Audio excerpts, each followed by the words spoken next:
大家好，今日我老大家小姐嘅客家谚语系读书心花花，黄埔讲起菜瓜。读书心花花，黄埔讲起菜瓜。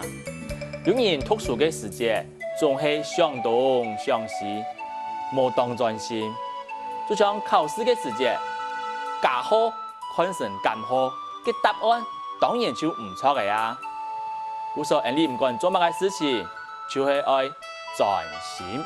一下你再嚟飲一多，讀書心花花，黃埔講起菜瓜。